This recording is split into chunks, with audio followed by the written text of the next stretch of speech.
to be normal. We couldn't find anything to be wrong. Model is that the heat rises, pulls in up top, it wouldn't function at all. So for the trip, much more cooling capacity. We live in South Texas. If you keep that system running cold, even if it's 100 degrees outside. Well, about a month and a half ago, we bought our 2021 Jayco Jayflight SLX 264BH and absolutely loved the trailer. But we went to pick it up. We did our dealer walkthrough as typical. Service guy walked us through everything, did a really nice job. We bought it from Ron Hoover in Corpus Christi, Texas. When I checked the fridge, the freezer was slightly cold.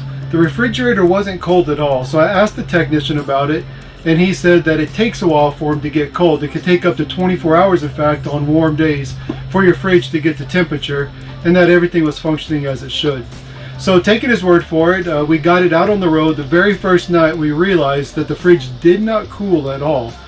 And so immediately we started going through internet, blog sites, forums, trying to figure out why our fridge was not getting cold. We tried all the typical tricks. We moved the thermometer around inside the fridge. We checked to make sure that it actually had power getting to the fridge. Everything seemed to be working.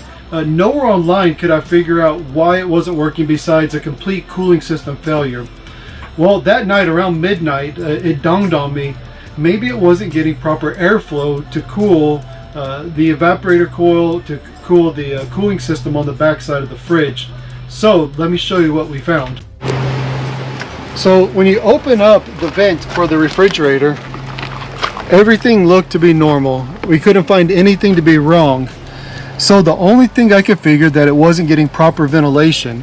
And so I climbed up on the top of my truck, looked at the top of the roof surface, and if we can take a look up there, you'll see that there's actually no vent to release the hot air.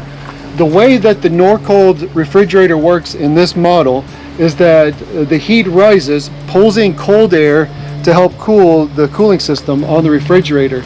Without a vent up top, it wouldn't function at all. So for the trip, we had to make do. We got a vent fan or a rotary fan, put it next to the AC or the cooling system on the refrigerator and let it run, and it actually made it possible for us to use the fridge during that trip. So now we're about to take it into the dealership for warranty work and get the roof vent installed. After it gets back, we're going to install Titan fans from Amazon at the top of the roof vents to give it that much more cooling capacity.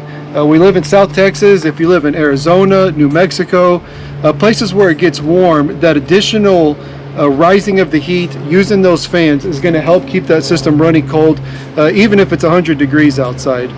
So we're going to take it to the warranty dealership now, get that fixed, and then we're going to install the fans.